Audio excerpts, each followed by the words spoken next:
মাকে যে বলেছে আমার লুচি আর আলু ভাজা খেতে ইচ্ছে করছে, সাথে সাথেই মা হচ্ছে বিকালের দিকে লুচি এবং আলু ভাজা করেছে। তারপর আবার দেখি যে সন্ধ্যার সময় পাশের বাসার কাকি হচ্ছে জাম দিয়েছে, সেই জাম নিয়ে এসে আবার মাখালো। এই কয়টা জাম যদি আমি ঢাকাতে কিনতে যেতাম, মিনিমাম কিছু না হলেও 100-200 টাকা নিয়ে নিত। আর এখানে হচ্ছে মানুষের গাছের তো ফ্রি দিচ্ছে আরো। বাড়িতে আসলে মানে এত পরিমাণ মা পিছনে লেগে থাকে যে এটা খা ওটা খা, মানে সারা দিন তার হচ্ছে মুখ যদি চালাই তাহলে সে খুব সন্তুষ্ট, কিন্তু আমি খেতে একদমই পছন্দ করি না। আর আমার মা খাওয়াতে খুব পছন্দ করে। এটাই হচ্ছে মেয়েদের বাবার বাড়ি আসার মজা। বাবা দোকান থেকে আসার সময় কিছু না কিছু প্রতিদিন নিয়ে আসবে, মানে আমি এসেছি বলে না, এটা বাবার খুবই অভ্যাস।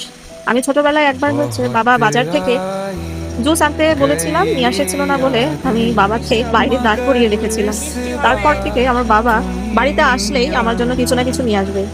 আর এই যে আমার মা আচার দিয়ে থুয়েছে, আমার ভাই চুরি করে করে অর্ধেক খেয়ে ফেলেছে। আমি গ্রামে গিয়েছিলাম, গ্রাম থেকে আমি আসার সময় কাঁচা আম নিয়ে এসেছিলাম। ও মা, আমার মা আমার জন্য আচার বানিয়ে রেখেছে আমাকে দেবে বলে, সে অর্ধেকই শেষ করে ফেলেছে।